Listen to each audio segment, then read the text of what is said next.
Yako na mgajong kamoro moro mentio kinyiniri market kod maindi mana kaka no asesingo ni wadhi bedo koda twak nyakla koda wendo kinyiniri market kod maindi ibro paro ni tuke go eko mag drama igagana riyo kod prario kod auchiel gin mago mabiri ni ochopo e giko kendo climax kata chuny twak kata chuny tuke market kod mago ne ochopo e kar jot mar jatend piny owacho mabende gidendo ni state gala wantie ka koda school no mabende no miyo Kenya kod Kisumu County kod Nyanza mangima obedo kod mor malich mokalo mano the Kisumu Girls. Oyawore japuonj kendo machiegni king'iyo picha ni ere ka othuolo modi mose oganda jokanyanam to piny uru nade? Amoso ma otegno jokanyanam. Piny uru maber Justus. Gil kamano. Chakno gi nyinge gi to miwa nondi machuok to ne yudri Kisumu Girls nade? Aniluonga ni Florence Owino. Ajapuonj. Apuonjo English and literature as a subject. Okay. Nayudra nade Kisumu Are you Girls. English teacher or a teacher of English? A teacher of English, Okay, and English literature in English no But wapuonjre. English teacher and ambiguous, eh? Oh. Inyalo wacho I'm an English teacher or I'm a teacher of English. But duto gi bear. Giduto gin the same meaning. Okay. Yes. Good. Now, how you found yourself at Kisumu Girls? How? It's a long journey. I know. A long journey. Nachako puonjo ATSC officially Rai Girls. Be jimangeny mung'eya gi The one in drama. Nyakach. Yes. Yes. Jimangeny mung'eya gi drama ung'eya as Florence Rai. Nikech Okay. kuna ema puonje higni mang'eny. To kuna ema watere drama nyaka nationals kuom higni mang'eny. Okay. Meja yudo kata jomoko mopolo ndiko namba ni. In fact, jimang'eny luonga ni Florence Rai. Ne wapuonjo drama gi Madam Sati Pino, currently the principal of Asumbi Girls. Asumbi Girls. And my patron then. Okay. Then there's Ziada Osano. Ziada is currently the sub-county ministry head. And then Nentio Willie. Okay. Willie currently is in the US. Okay. Koro maneti manuatio gonda lo mang'eny, higni mang'eny, Rai Girls, almost 13 years. Tunuatero drama nyaka national. Kinyalo nyuoli kawuono, leave alone nyuol mar being born again, just the original birth. Yeah. Would you still be a teacher? I think I would still be a teacher. I think I would still be a teacher nikech puonjo se puonja gik mang'eny. Okay. And I loved it from the beginning. I have loved nurturing talent. To Okay. puonjo se miya opportunity mar doing that. So I don't have any regrets mar Bedo japuonj. Yes. King'iyo ngima nyithindo mabende usemulo kata isekale kibe ka in mihia matin rawera tinde giluongo ni ojende matindo mi dong mi bed ngama in kawuono inyalo wacho ni usemulo ngima nyithindo e pacho ka machalo nade? Ging'eny.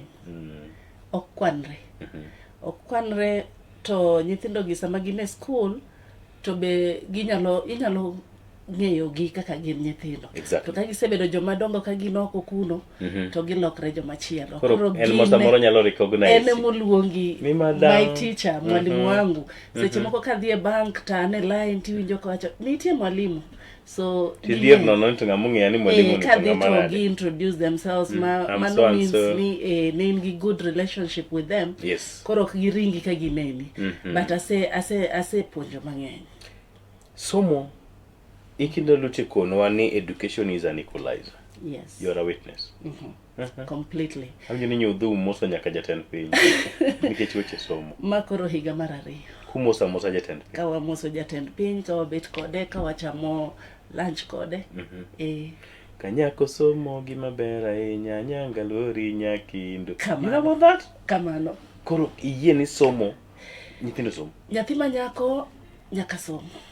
Nyathi manyako en ng'ama nigi paro mang'eny. Makimedo negi somo to onyalo dhi mabor. Okay. Koro nyathi manyako nyaka yiene osom nikech kosomo to gero piny te. Okay. Yes. Wacho ni when you teach a lady, You touch a soul forever. And that's a community. Yes, you teach a community. Obro rito jo kama otede, obro rito jo dala gi be. Kamano.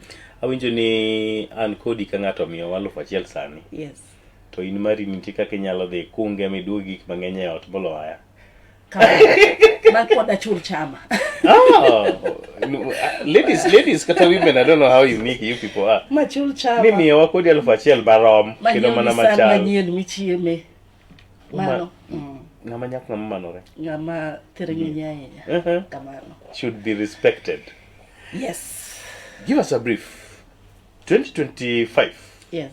In fact, funny enough, kanye pokuduogo kuwa Nairobi, bure ka bwana, bure ka meja. Yes. Wabiro watimo nu sigana about that drama thing. To kadonjo ot gotieno mawa e buchu Kisumu Girls. To my Facebook account reminded me. Me on a day like this, that, you did something in Kisumu Girls. And yes. I'm like, wow. So this timetable ran machal. It is the main activity mar term 1. Yes. Drama. In fact, term 1, nyithinda gi jaoda ong'eyo ni I'm not available. Anachope ot sa 6 sa 8. Kata jirende ga seche moko wuoro to mama machopo mana ot sa 8 ni. To waga kanye to japuonj. Nikech ipuonjo nyaka saa. Kawaida jopuonj donje ot sa 11 gi chiemo mar sapa. An seche ko kore ka bet piny arito mondo nyithindo wae prep. Yes. Mondo chak training. Koro en calendar maranga at the same time in term 1. In term 1. Yes. 2025 weche ne chal kod unade. Drama festival. Ne un kod Kisumu Girls. Noiko items adi to nuchopo uchiedho ngonade. Wachagi 2025. 2025 ne wan gi items ariyo. Lakini items gi be ne ok dawach ni diwach no qualify. Direct qualification, direct entry. Asebedo ga gi challenges mang'eny kawa piny nikech iyudo ka in gi item ma in iwuon ing'e ni ber. I've trained drama for years. But ka judges golo results une position 3. Ing'en mano ichal nga moket e bridge kama tineno ineno chal guok motwene kama tineno chiemo ringo ni mbele kachacha. So you're wondering, should I jump over? Should I jump over should I ignore or should I leave it? Koro for 2 years, last year ne okitwa number 3. Dance 1 and dance maber the cage. Aero dances market Nyanza. Yes. Market our culture as a Luo. Koro ne wan gi dance moro kanyo the cage, new methods of fishing. Nyathi the school to somo e mbui. There's a lot of digital incorporation in syllabus and to somo new methods of fishing to opuonjo wuongi mong'eyo mana old methods. Wuongi netimo old method of fishing. Koro ne ok giyud chiemo moromo. Koro kech ne ng'eny. Koro nyathini ko yudo opportunity mo dhi school yudo access to computers so timo research mo yudo. Mopuonjo wuongi. Ma wuongi koro timo good. It's a very beautiful piece. Statement, yes. Koro na feel ni yawa gini dhi dong e region ka. So you say this need to go and teach our people. Yes. Koro ne wan gi 2 items. Ne wan gi solo verse. What did you call on it? Is it ni ntiere achiel ariyo adek matimre ga ka koso ena luck wasn't on your end? Ok dawachi nikech seche moko kinyal ng'eyo. Be seche ma ine bench no nikech I'm also an adjudicator. Gik moko timre ma in be kia maybe kose timre bang'e kiwacho ni karano kwaneno gichacha maber. Koro en ga ok en gimi nyalo wacho ni ng'ato make mistake to be chance be kiyudo en mana kaka jaringo. Kiyudo chance moro ni the next level you give more, you do more, you give it weight. Yes. Koro no request last year. And request means ni komi ko yeni ni perform. So the school takes care of. So in drama 2025 they were picking position 1 and position 2. For dance gimane late just as ni for dance position 1 and 2 emadi ne one position 3. For solo verse position 1 emadi ne one position 2. So I did a request for the 2. Yes. Koro kana wadi national they qualified both. They qualified for request. Yeah, both. Korogi, what's the challenge you're having now? They programmed us. Yes. Koro ne wadhi. That is 2025. Ne gine timre Nakuru. Fortunately, or I don't know whether I would call it fate, the 2 items no bedo number 1 each. Nentie the dance no bedo number 1, the solo verse be no bedo number 1. Koro no waduogo ka wan gi 2 items. Osigo mane mutingo e kinde ma koro the tuke maket kod ma. Kaka mane? Like when I'm told when you're going on free ticket, the government takes charge. Well, not really. On free ticket, maybe mokwongo. No, Team okay. more qualified direct entry. Yes. Like koro dance. Number chiel gi number Rio. Bedo sponsored gi government. And that's what I meant, free ticket. To koro ki timo request me, first of all, request, then ging'iyo ka I achieve the marks mano nego bedni. Migi reason momi request. Yes, and then the marks, mine ga 78%. Request ni on a terminology mwangiyogo, is it what you're calling an appeal? It is not an appeal, really. No. Actually, the letter is normally very humble. Yes. We are requesting, we have accepted results. Yes. First of all, Nyaki accept You. as they were released. Then now, Okay, keto lweny kod no. Nyaki mano ng'ado bura. Ino kidhao, ino se mi namba dekno. Ng'ami konyo bolore. Ibolori mi bed mos, mamuol. Mimi thuolo kingo ni wewa nono. Koro, I request, I say accept, na bedo namba dek. Koro, I request me a chance monda perform, or kata ni compete, perform a national platform. Mission oketi system. Oketi system. Koro koseketi, kanyo Nyaki accept be barua kani, ibro take care of nyithindo.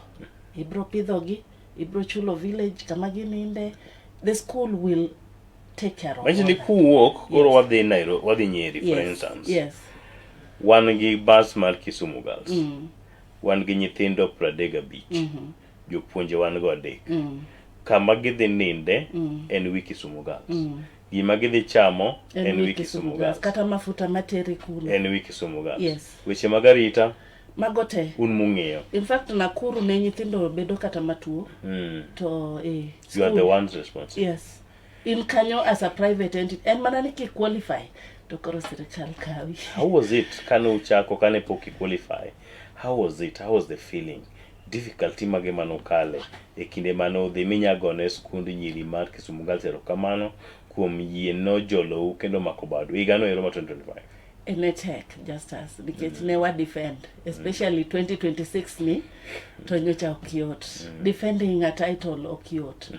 Mokwongo nitiere joman gi feeling ni I am so enlightened in terms of drama, and therefore give feel ni ang'eyo ji, and therefore give feel ni maybe imiaga. No, in short they are saying you are bribing your way. Yes, that is the feeling generally. What did you but bribe your way? Just as I don't have money to do big. that. Kisumu Girls cannot find school. itself in such a situation. Mokwongo, Yes. tero nyithindo. It's very expensive. This year, nyocha wachulo 400 shillings per child a village. Pile. Mondo gichiem kende. To Nyeri, chiemo be okber. So nyaki yud nidwa supplement chiemb nyithindo kata kidhi e venue kacha mondo giyud teko ma gidhi perform go nikech mamiel. To ka gigine okiko environment be opogore. Nyathi ok nyal chamo mayieng, koro every time asika gocho ne madam, yawa nyithindo gikech kayo, gipuko chiemo. Orna megi kata mchele moro gi ringo, mano en 150 moro ma extra. To madam was always ready to come through. Koro it is very expensive. Jopuonj be atinga dek. Ana nindo oko jopuonj ariyo, maybe achiel survive a village ka gi nyithindo. I have a team of joma konya I'll maybe at this point call them trainers, but gin joma nigi talent. Nikech just as mondicate such a piece a stage, anyalo bedo gi script. But monda yud wende authentic Luo songs. Monda yud instrumentation mo blend nikech an gi nyathi matugo kata bunde apar at the same time. Mondo nyatiti ni ne yuagi. One of the reasons momiyo dance ni anyalo wacho ni nyalo bedo no dong e region en nikech koth ne chwe kabisa Kisi. To koth no goyo instruments. Koro sama nyathi ni tuge nikech en live playing. Onge sauti. Nyathi temo tugo nyatiti tok tugi. Bring us about 2026 so quickly. When did the journey begin? Numako ich mar tugo motero we nyim jatend piny owacho ni kanye. 2025 happened to be more of a painful year for both in my school and aparone pinte pinywa mar Kenya ka. koro ne wabedo gi privilege mar hosting Kenya National Film and Drama and Film Festival workshop. Yes, The I was national told about workshop. it, yes. We hosted it in Kisumu, girls. There is Osiepa Lungeni Shemeji, but he's a boss. Yes. KICD CEO Lungeni Professor Ochieng Ngondo, Yes. Charles. So he was at some point seated in one of the offices. Tonyesa ni Shemeji. Ingeni baba ungi. So we need somebody to honor baba. Tapenye ni to anemiera. Kunyisa ni if not Kisumu girls ngawa kendo. Tapenye to prof. Baba ni wanyalo honor enade. Yes. A drama. The theme. Nikech drama ni the theme every year. Yes, that can so you have to sell and incorporate. trend and yes, go. the Yes. theme. Kunyisa na antokora kia. Mano koro wachni. In a me idea. Yes. Mano koro wachni. Work on it if you can. Tabet to in April, after we were done with these festivals and all that, jatenda be podne wendo. Yes. So she had gone through a lot of pain. She had lost the sister, and then later Baba Gyotho, the Septal, and it really affected her. She was very close with the father, and I could see that. And I'd also grown quite close to monitoring her feelings and all that. Then now Babotho. Because after Prof challenged me tanyiso jatenda ni ma is a big challenge, but you know wase lose jimangeng. Yes. You've lost your father who has been very instrumental in your life. Baba Raila Bero koro nindo. Jakom. Jakom. Koro we abeda ne pinyane kaka wanyalo honor these people who are important in our lives. To chemora bet pin gi Moses. Moses is my co-director. Yes. Walosoga script together. Tapenya Moses.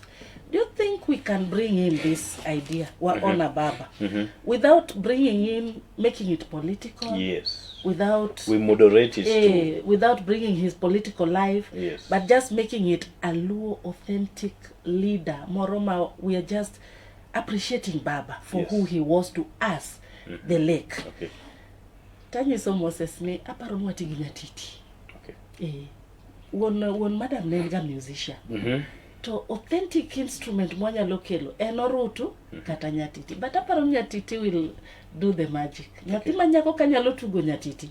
Then we will have conflict. So you are numako ichmar this idea. Yes. Yes.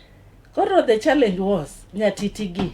Ineno nyatiti matingoni. Correct. This instrument kende. Mondi yode achiel ni en 25,000. Okay. Ma mondo gol sauti maka en 25,000. Okay. Kora penjo Moses nito be madam bro buy idea ni okoyot, it will be a very So you heavy. needed like how many? I needed like 7. Oh no. 7 of them.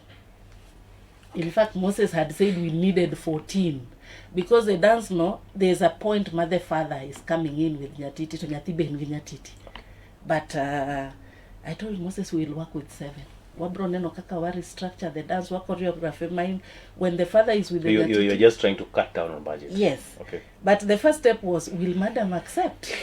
That was the first worry. Yes. To buy Low rego nyatitis. fuko mars Exactly. school nito. Is it something they can? Koro I decided to approach her when she was in a good mood. Angesa ma ntire ga moro. Ni kata manadala. Yakinge kore. Exactly. That's true. Yeah. Koro ayude chen moro just on a casual nini tanyise madam. Gimwadwa kete stage to is a challenge, but I think komako to bromako. Ta explain it. Oparo wache madam drama is expensive. Akia kata bro nyala nyise madam wawe ya mi budget manyatiti mokongo kwa sebedo gi nyatiti ega koro wanyalo script. The lady She looked at the budget and said, the other Lego idhi neka kiloso nyatiti nikech nyatiti gi losa Lego. You didn't find them around here? No. Okay. Nyatiti gi losa Lego somewhere inside boot barding. Okay. Yes. Koro o granta tanyiso the gentleman go ahead. Olo.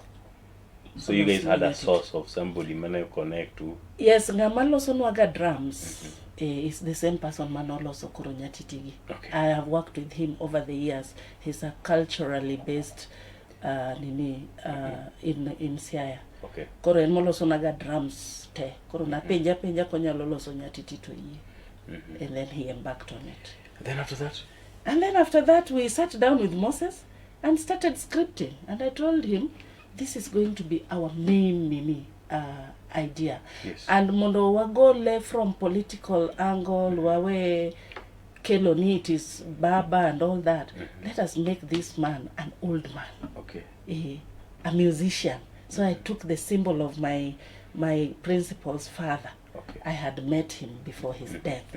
Koro ene mwakete ni he's a musician, todwa pass legacy nemi.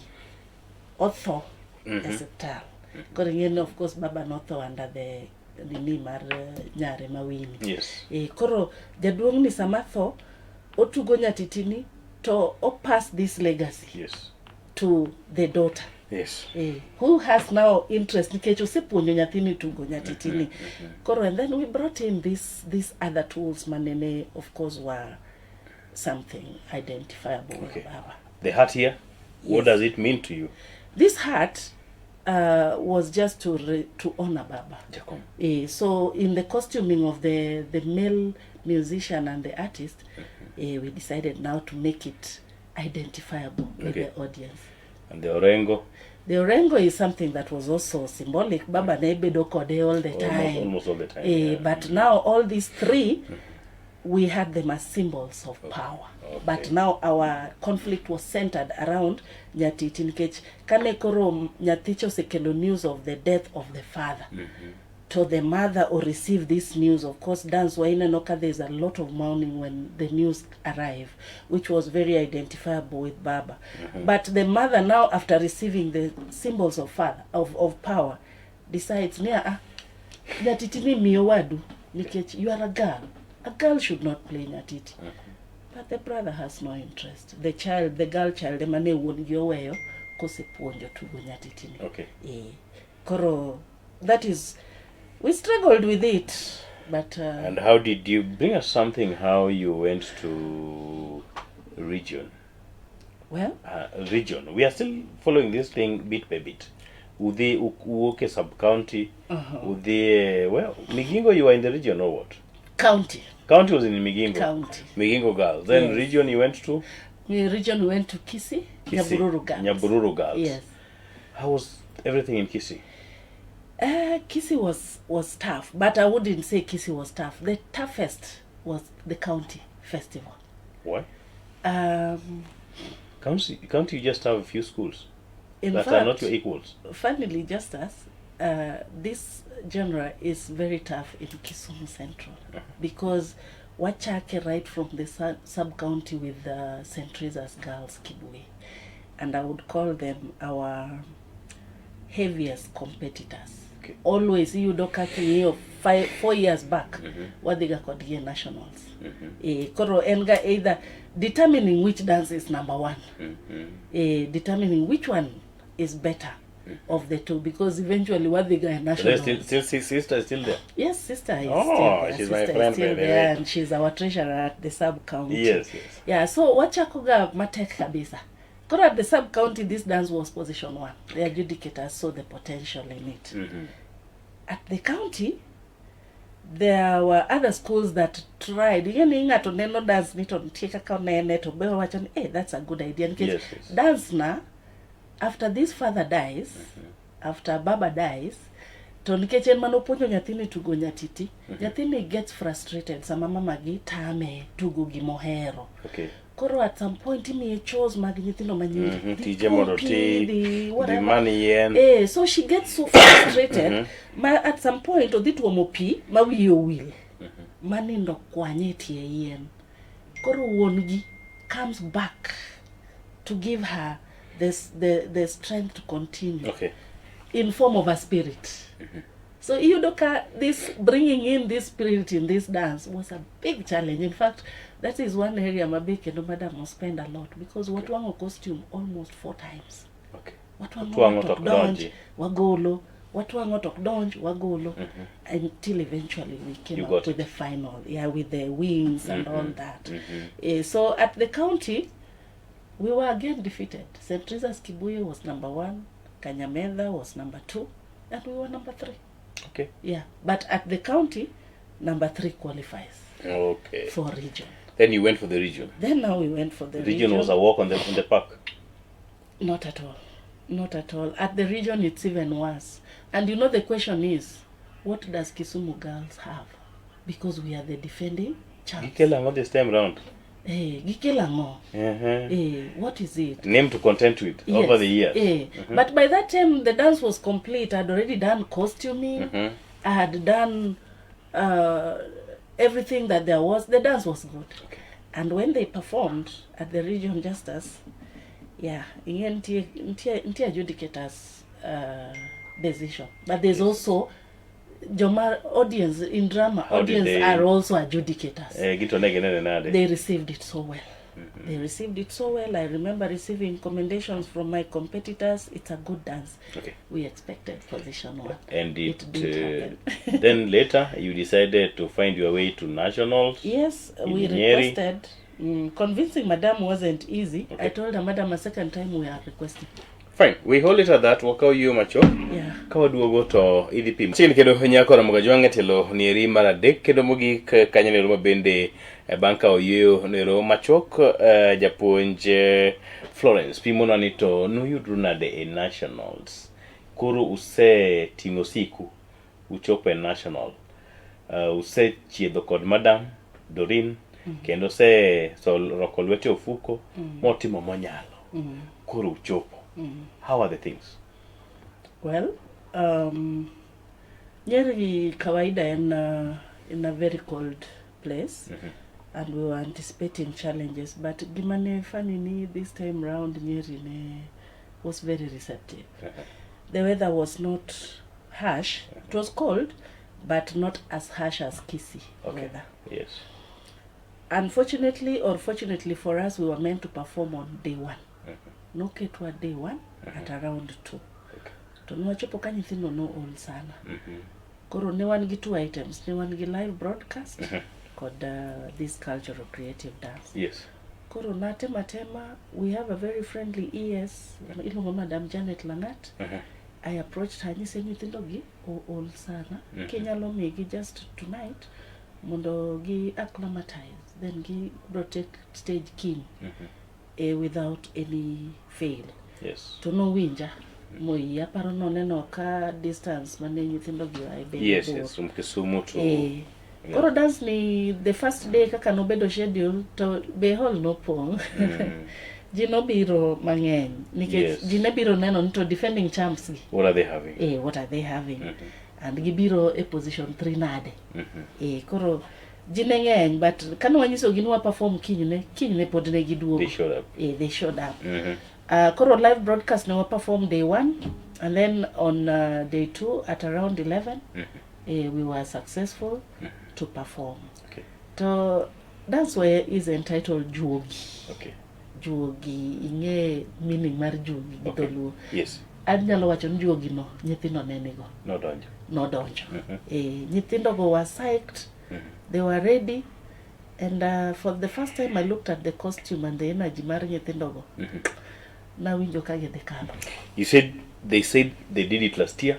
Yes. They're doing it this year. Yes, but you see, I didn't anticipate they would have the amount of oomph. And the juogi in it. And the juogi. I don't know where that juogi came from, but nyithindo go were just ready. Okay. To kanegi donje stage, just as. Audience no nyisa negi yuak. Dance ni and dance manyalo mi yuagi because we have a moment of that pain of receiving the report news of the demise of Jacom. Yes, and every time we choreographed this part, we thought of Baba. Okay. And every time we talked to the girls, we would tell them, this was Can you have a bit of it now? President. Yes. How was it? Yes, we go.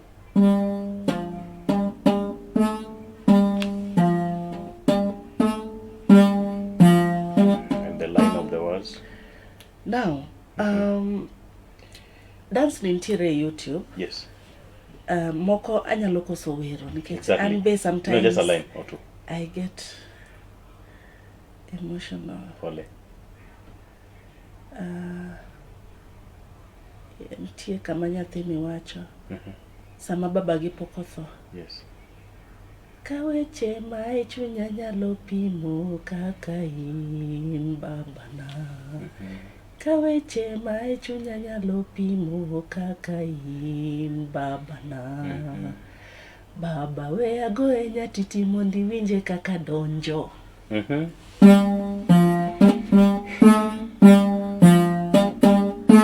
Baba we agoe nyatiti mondi winje kaka donjo. The girl is telling the father. Yes. Let me play for you this instrument. If what I have in my heart, it is to have you with us. But only noka won't give it. And eventually the father dies.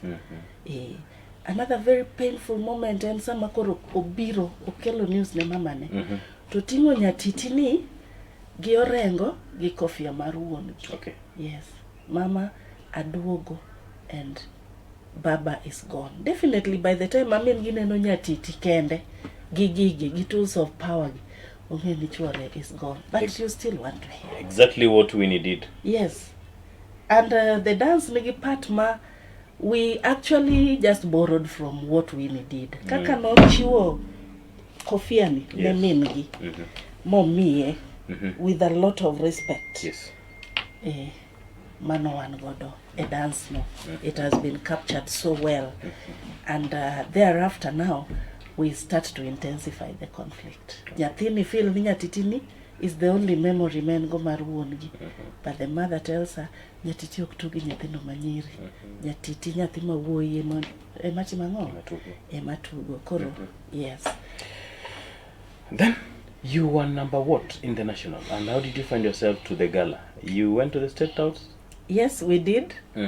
The dance remained the talk of the festival.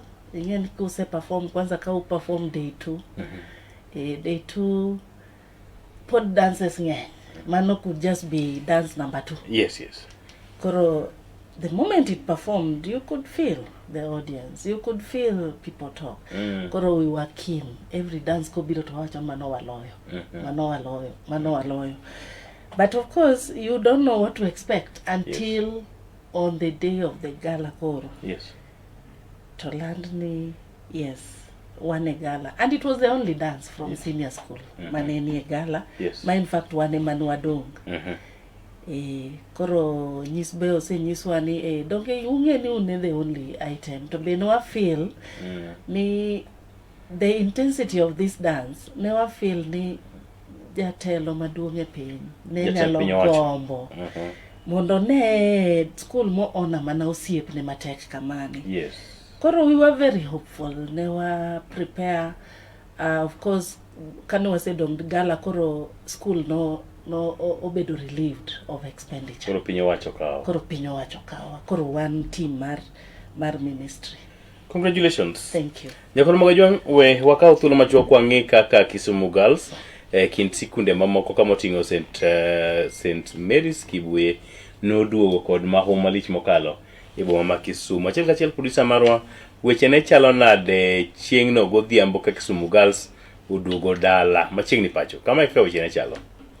Mana kaka igano ero mokalo 2025, igani eri mar 2026 bende ne okodong' chien mor kod ilo koro ne okwako boma maduong' ma Kisumu.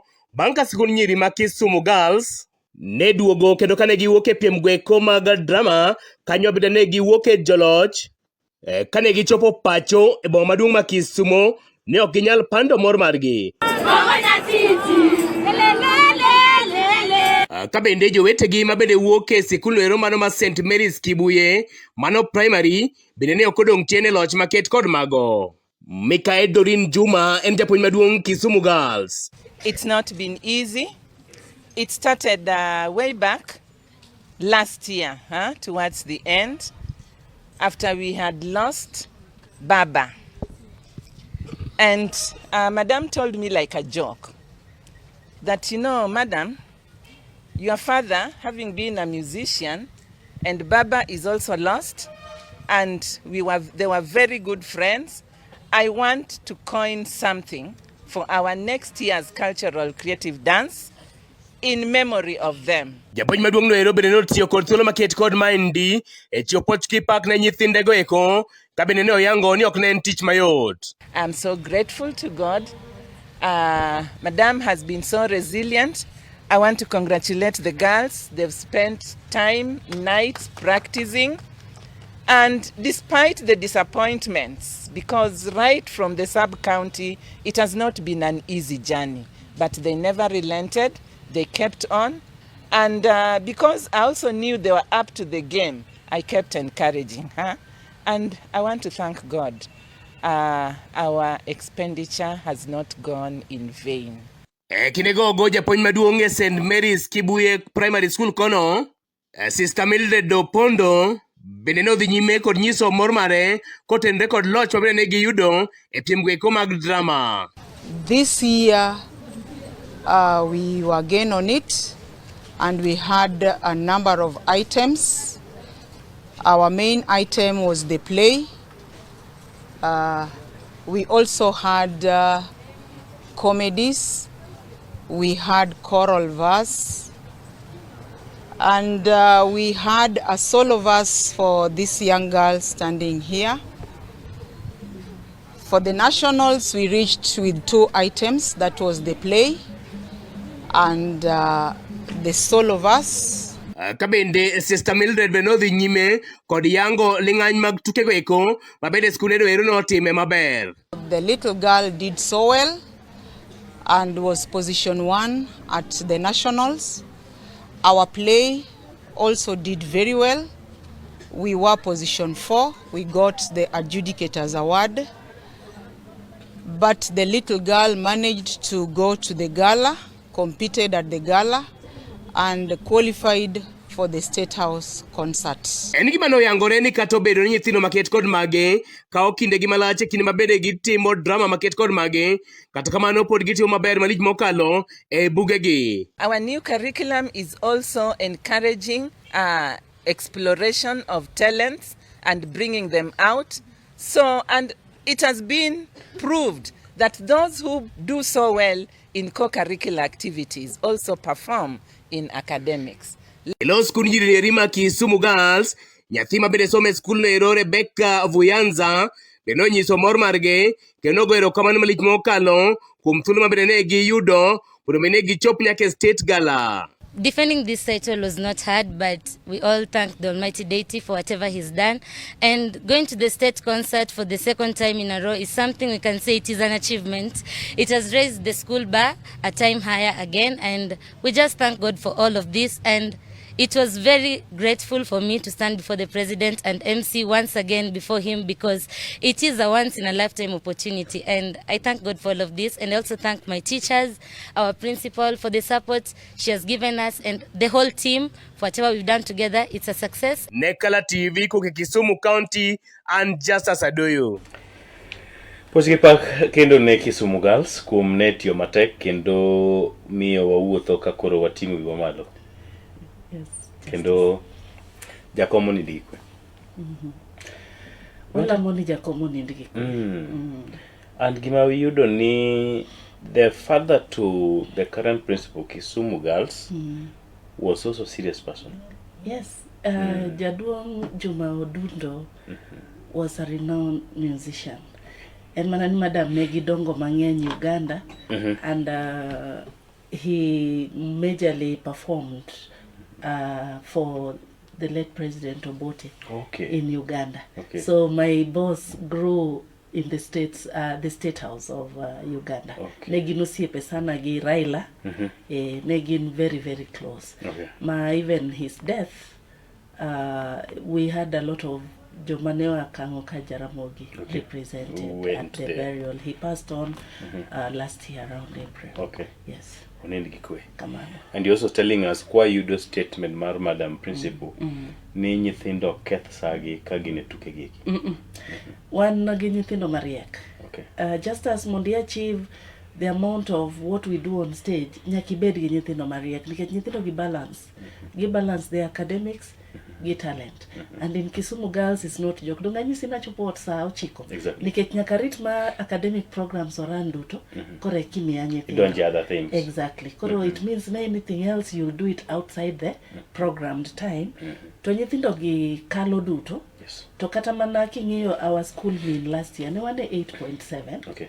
Ma improved in the leadership of Madame Doreen from 8.3 the year 2024. Okay. And 2025 we still have a projection and it will still the much. 2020? 26. 26. The much. What's your target? 9.6. 9.6? Mane target one. You say bit pain, you say sleeve up. Was a slave up, You're one doing also something? get more things are working and we are very confident we are going to achieve it.